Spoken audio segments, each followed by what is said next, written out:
पर कोई नहीं जो उसके बोझ को हल्का कर दे। ये व्यक्ति निरंतर सहायता मांग रहा है। कोई तो मेरी मदद करो, मेरी सहायता करो, मैं इस बोझ के मारे दबा जा रहा हूँ। कोई तो मेरी मदद करो। क्या कोई नहीं इस दुनिया में जो मेरी मदद कर सके? मेरी की मदद करो, कोई तो मेरी मदद करो, मेरे बोझ को हटा दो, कोई तो मेरी मदद करो। रास्ते में कुछ लोग जा रहे हैं जो उसका मजाक उड़ाते हैं और उसको ये दिखाने की कोशिश करते हैं कि तो अपने पाप के बोझ के साथ लदा रहे। ये उसका मजाक उड़ाते हैं और वह व्यक्ति अपनी निराशा में उनसे सहायता मांगता रहता है। भाई मेरी मदद करो, मेरा मजाक क्यों कर रहे हो? मेरी मदद करो मेरे भाई, मेरा मजाक क्यों कर रहे हो? चले जाते हैं।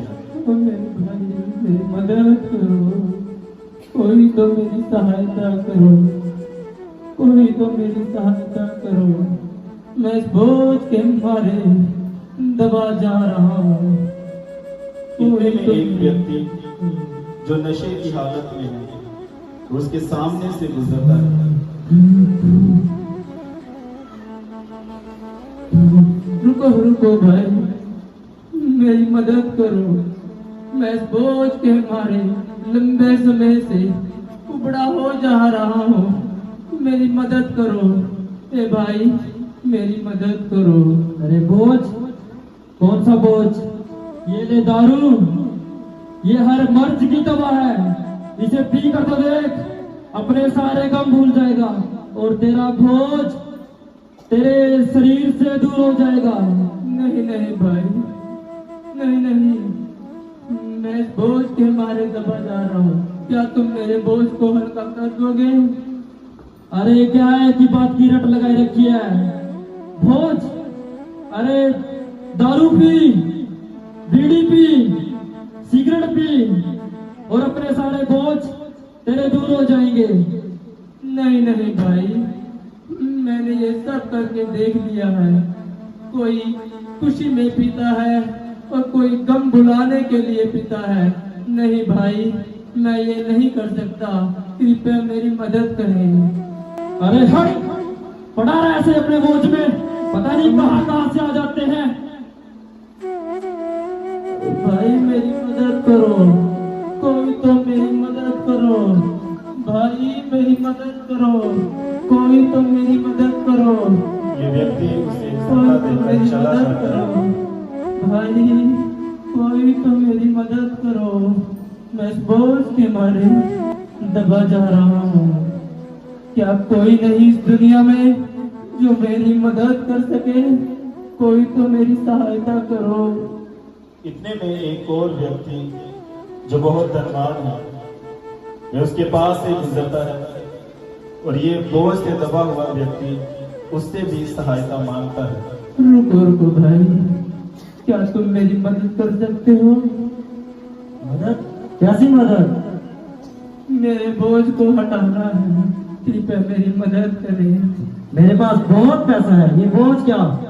मैं दुनिया की हर एक चीज उस पैसे से खरीद सकता हूँ। नहीं भाई, मैंने भी पैसा बहुत कमाया, लेकिन मैं बोझ उठाने का नहीं परंतु और दबता चला गया इस बोझ में।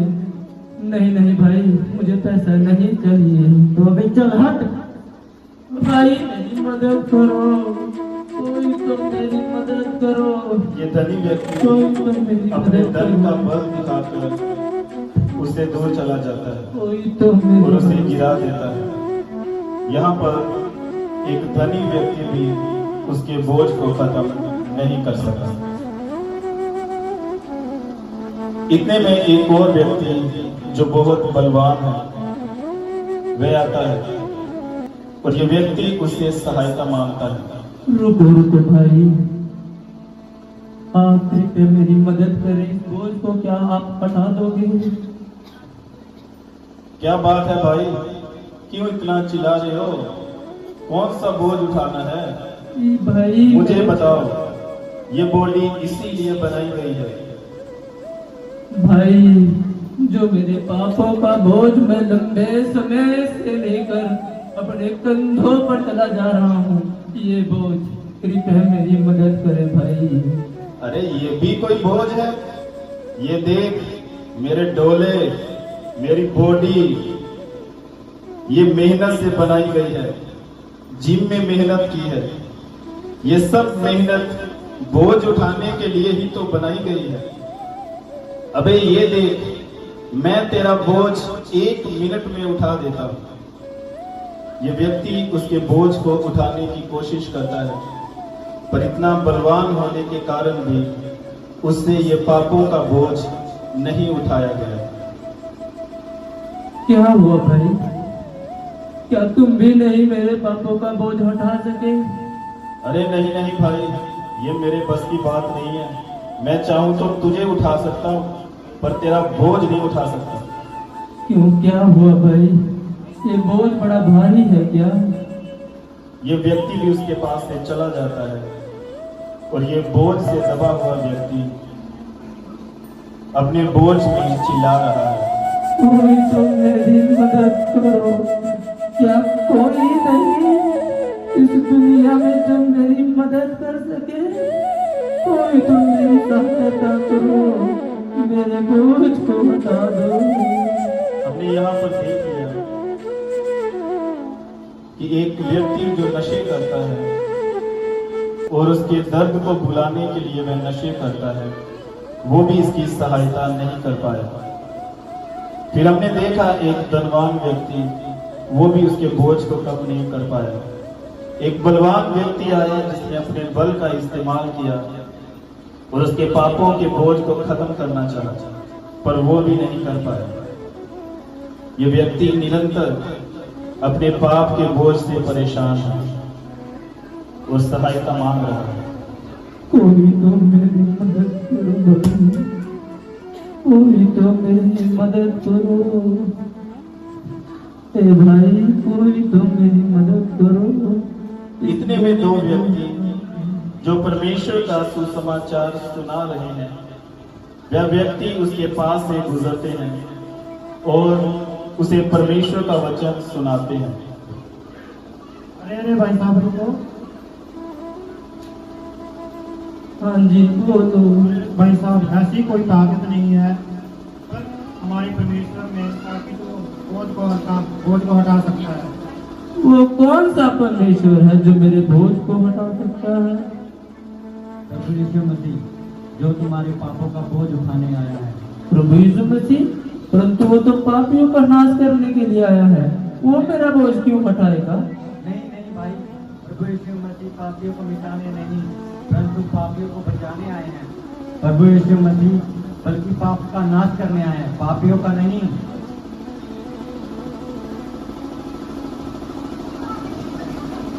ये व्यक्ति उसे कहता है कि उसने तेरे लिए बलिदान दिया है, वह तेरे पापों को हटा देगा, तेरे बोझ को हल्का कर देगा। पर यह व्यक्ति सोचता है कि वो परमेश्वर शायद पापियों का नाश करने आया है। ये व्यक्ति उसे सुसमाचार सुनाते हैं और एक पुस्तक देते हैं। ये क्या है भाई? ये परमेश्वर का वचन है। भाई, बहुत से आए, बलवान आए, धनवान आए, शराबी आए, परंतु कोई मेरे बोझ को हटा नहीं सका। तो इसमें क्या ताकत है जो मेरे बोझ को हटा देगी? ये परमेश्वर का वचन है, जिसने परमेश्वर ने सारी सृष्टि की रचना की है और परमेश्वर ने तुम्हारे लिए बलिदान भी दिया है। मेरे लिए बलिदान? भाई, मेरे लिए कौन बलिदान देगा? कब से मैं चिल्ला रहा हूँ, जिंदगी हो गई, मैं बहुतों से सहायता मांगी, परंतु किसी ने मेरी सहायता नहीं की। ये व्यक्ति उसे सुसमाचार देते हैं, उसे चर्च में आने के लिए निमंत्रण देते हैं और वहां से चले जाते हैं। पर ये व्यक्ति जो अपने पाप के बोझ से दबा है, ये उनका मजाक उड़ाता है। रुको रुको भाई, ये तो ले जाओ, इसका मैं क्या करूंगा? जब कोई नहीं मेरा बोझ हटा सका तो ये क्या चीज है भाई, इसे ले जाओ। रुको भाई, चलो एक बोझ और सही, कोई तो मेरे बोझ को हटा दो, कोई तो मेरी सहायता करो। लोग मेरा मजाक उड़ाते हैं, मेरी मदद करो। इतने में ये व्यक्ति जब अपने पाप के बोझ से परेशान हो जाता है, परमेश्वर का वचन कहता है कि जो वचन बोया जाता है वह उस वर्षा के समान है जो धरती पर होती है और धरती को गीला किए बिना वापस नहीं जाती, परंतु जिस उद्देश्य से वह वचन प्रचार होता है उस उद्देश्य को पूरा करती है। अब ये वचन जो परमेश्वर के दासों के द्वारा इसके जीवन में बोया गया है, ये फलवंत होता है। ये व्यक्ति एक चर्च की तलाश में, जहां परमेश्वर के लोग सुसमाचार सुनाते हैं, उस तलाश में जगह जगह घूमना शुरू कर देता है।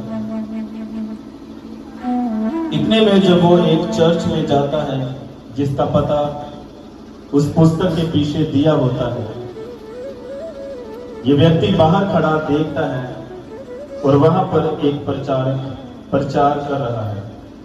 मेरे प्रियो, मैं परमेश्वर का वचन सुनाता हूँ तुम्हें। परमेश्वर ने कहा है, हे बहुत से सभी लोग मेरे पास आओ, मैं तुम्हें विश्राम दूंगा। जब ये प्रचारक इस वचन को बोल रहा होता है तो ये व्यक्ति जो अपने पापों के बोझ से दबा हुआ है, ये दूर खड़ा ये सोच रहा है कि हाँ, मैं भी तो बोझ से दबा हुआ हूं। ये व्यक्ति तो बोल रहा है कि परमेश्वर बोझ को दूर कर सकता है। ये व्यक्ति उनके लिए प्रार्थना करता है,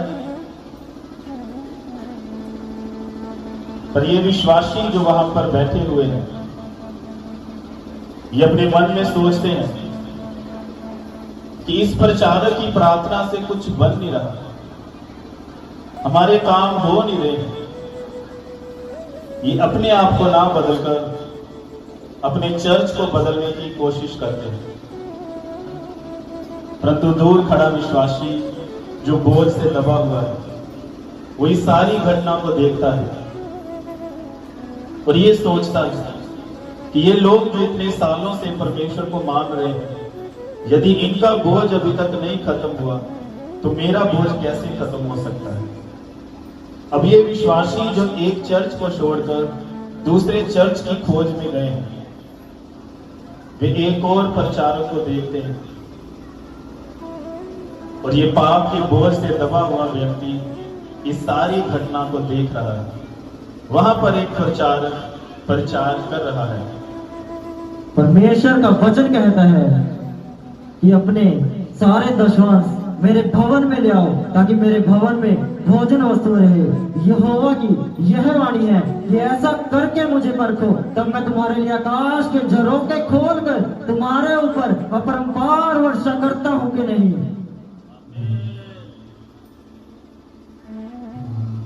जब ये व्यक्ति इस वचन को प्रचार कर रहा होता है तो ये सब सोचते हैं कि हम इसी प्रचार के कारण तो पहले चर्च को छोड़कर आए थे, क्योंकि वहां पर दशमांश दे दो, दान दे दो, ये कर दो, ये सब चल रहा था। आओ भाइयों, यहां भी यही कुछ है, हम किसी और चर्च में चलते हैं। इन्होंने अपने आप को नाम बदलकर अपने चर्च को बदल लिया।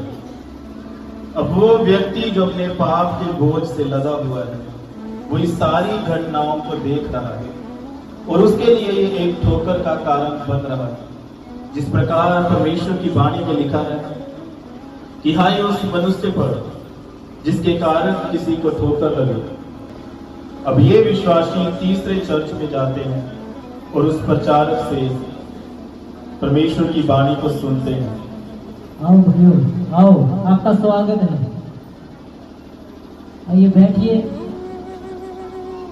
अपनी आंखों को बंद करेंगे और उस परमेश्वर को अपने ध्यान में देंगे।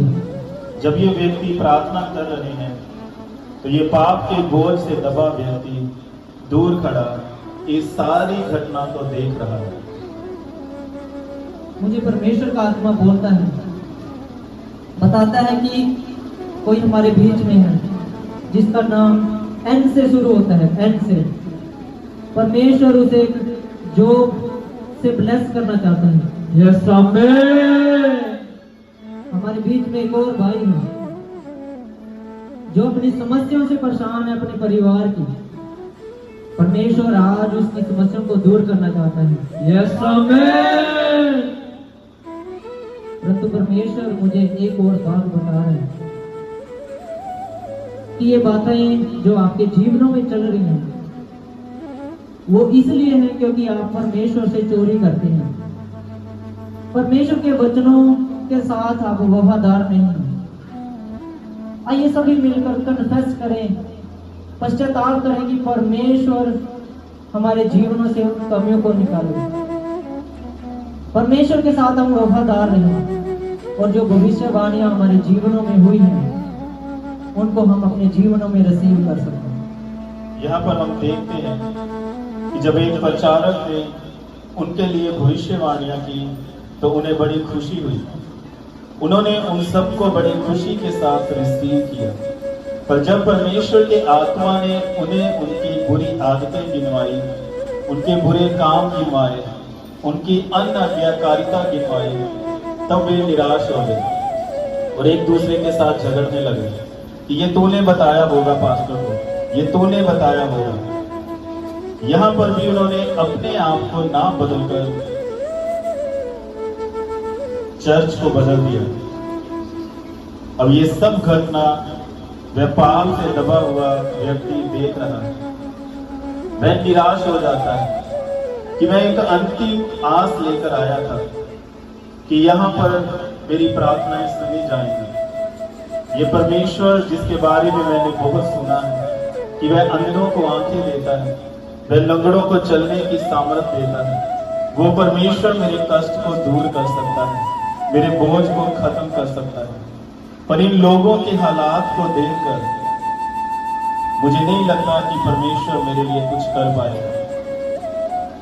पर उसके अंदर जो परमेश्वर का वचन बोया गया है वो उसे अंदर ही अंदर इस बात का एहसास करवा रहा है कि तेरा भरोसा मनुष्य पर नहीं होना चाहिए, क्योंकि वाणी में लिखा है कि हाय उस मनुष्य पर जिसके कारण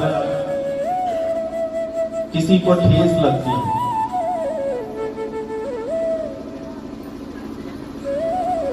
इन सब बातों की सोच में वह पड़ा हुआ है और वह सोचता है। परमेश्वर का आत्मा उस वचन के द्वारा उसके साथ बातचीत कर रहा है कि धन्य है वे व्यक्ति जो परमेश्वर पर विश्वास रखता है, और हाय उस मनुष्य पर जो मनुष्य का भरोसा रखता है और मनुष्य पर विश्वास करता है।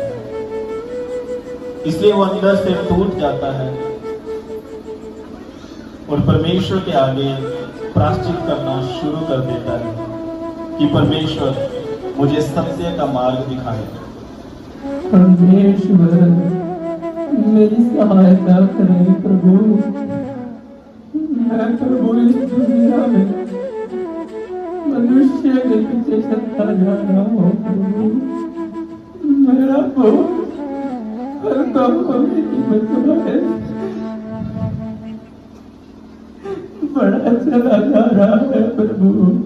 प्रभु मेरी मदद करे। यदि आप जीवते परमेश्वर है प्रभु, मेरी मदद करे प्रभु, मेरी सहायता करे प्रभु। तुम है तो प्रभु मुझे दर्शन दे परमेश्वर, मेरी सहायता करे मेरे खुदावन। तू है तो आए प्रभु, मुझे दर्शन दे और मेरे बोझ को हटा दे मेरे खुदा। मैंने मनुष्य पर विश्वास किया मेरे खुदा, मैं पापी हूँ प्रभु। जब इस व्यक्ति ने हृदय से प्रायश्चित किया और परमेश्वर की आत्मा ने उसके जीवन में काम किया, इसने ये ठान लिया कि यदि कोई परमेश्वर है तो वो मुझे दर्शन दे, वरना मैं आत्महत्या कर लूंगा। परमेश्वर ने अपने एक दास को भेजा कि उसके लिए जाए और प्रार्थना करे, ताकि परमेश्वर उसे उसके बोझ से छुटकारा दे सके। जब परमेश्वर के दास ने उसके लिए प्रार्थना किया तो उसका बोझ, जिस पर वो इतने सालों से लगा हुआ था, वो सारा बोझ प्रभु यीशु के नाम से खत्म हो गया। परमेश्वर के दास ने उसके लिए प्रार्थना किया और परमेश्वर ने उसके जीवन में काम किया, क्योंकि जब तक वो इंसान पर भरोसा रखे हुए था तब तक वो पाप के भार के नीचे दबा हुआ था। पर जब उसने जीवित परमेश्वर पर विश्वास किया तब परमेश्वर ने उसके भार को हल्का कर दिया और उसे सदा के लिए उस बोझ से छुटकारा दे दिया। इस गीत के माध्यम से हम सीखते हैं, पहली चीज कि हमारा पापों का बोझ जो है वो परमेश्वर दूर कर सकता है। दूसरा, जब हम अपने आप को ना बदलकर हम पास्टर को बदल देते हैं, हम चर्च को बदल देते हैं, तब हम उसी समस्याओं में बने रहते हैं। पर जब हम अपने आप को बदलते हैं तब परमेश्वर हमारे जीवन में काम करता है। इस व्यक्ति ने जब तक इंसानों पर भरोसा रखा तब तक ये अपने पापों के बोझ के नीचे दबा रहा, पर जब इसने परमेश्वर पर विश्वास किया और प्रायश्चित किया तब परमेश्वर ने इसके जीवन में अद्भुत चमत्कार किया और उसे इस बोझ से छुटकारा दिया। प्रभु आप सभी को इस नाटक के द्वारा